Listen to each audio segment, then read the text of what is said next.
Some people sarcastically say that Catholics are in an advantageous position.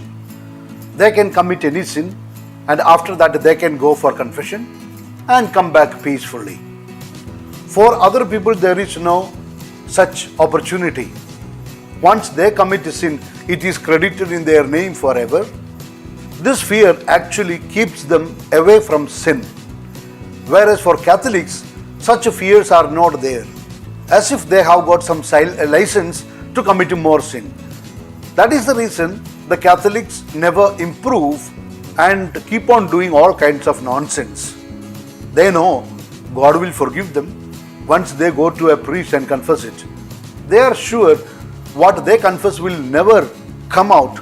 It is like depositing their sins in the Swiss bank where maximum secrecy is kept, because the priest will never reveal what someone goes and confesses. So it is a kind of guarantee that you are safe. Confession secret helps people to commit more sin and get away with. These are the kind of talk sometimes we hear when people gather, and especially those who do not have deep knowledge about the sacrament of confession. So how do we understand a situation like this? This is what we are going to reflect today in this video. My dear friend, sister, brother, first of all, welcome to RMCA Bishop channel.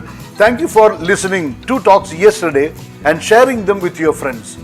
Growing in God's grace is the experience of all those hearing two talks daily. Thank you. Let me make one thing very clear. Every sin has to be atoned for.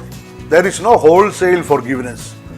This is the reason in confession it is necessary to confess each and every sin. Therefore, once a sin is committed, unless and until all the consequences are taken care of, the story of such a sin is not over. In the sacrament of confession, sins are forgiven, no doubt about that. But that is only one aspect. The other aspect is the punishment for it. Adequate and proportionate penance has to be done. Otherwise, reaching heaven will be a distant dream.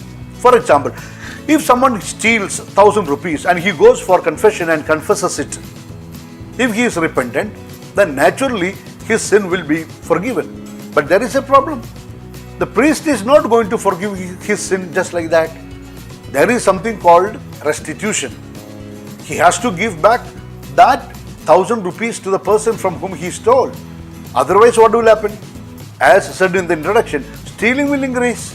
If one steals 1,000 rupees and goes for confession and the priest gives as penance 10 Our Father, 10 Hail Marys and 10 Glory Be, and with that everything is over, then things will become very easy, and on the extreme it will become an encouragement for committing more sins. In that sense, there is nothing wrong if someone says confession is a license to commit more sin. But in reality, matters are not like what we think. In the Catechism of the Catholic Church, number 1459, let me read it for you.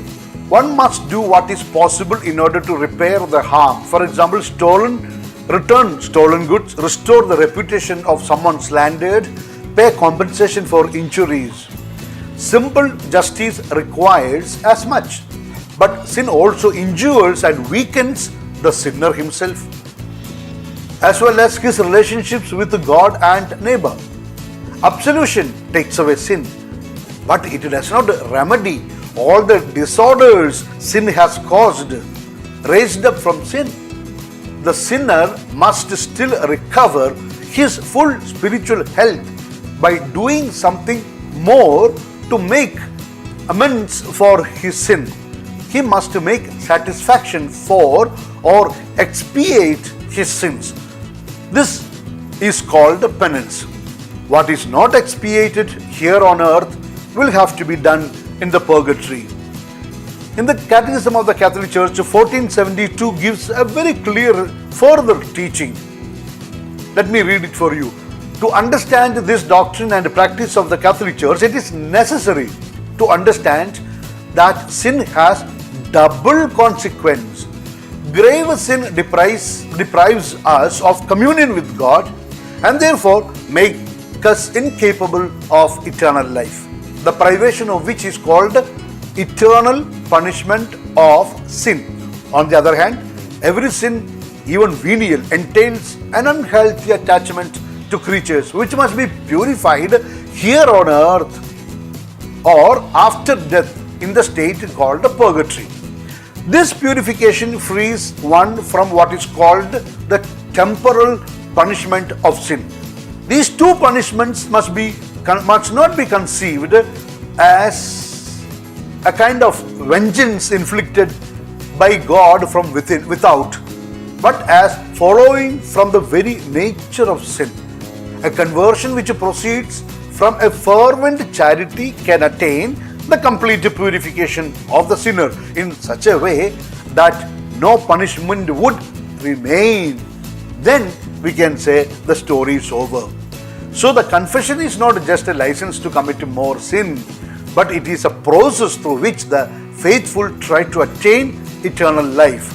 So remember, the sacrament of confession is not a joke. Of course, for jokers, everything is fun and a matter of sarcasm. We can ignore it once we know what the sacrament of confession is. That's all for today, my dear. Kindly send this talk to your selected 5 friends who can appreciate and benefit from it. A soft reminder to all our RMCA Bishop channel listeners, please hear at least 2 talks every day. Automatically the quality of your spiritual life will improve, as you can already feel it. Now I am going to give my blessing for you and for your family. Just now, trusting in the mercy of God.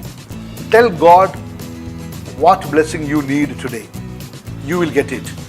My blessing is only to help you to receive the blessing you need for today from God. Okay? So here we go.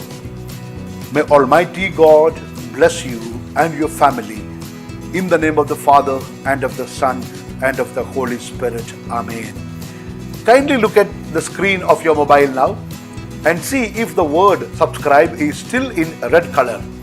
If so, please touch it and change its color. Before you listen the next talk, please share this talk with the 5 people whom you love. Thank you. Once again, God bless you. Wish you a good day. Yours humbly in the mission of the church, Bishop Franco Mullaikil.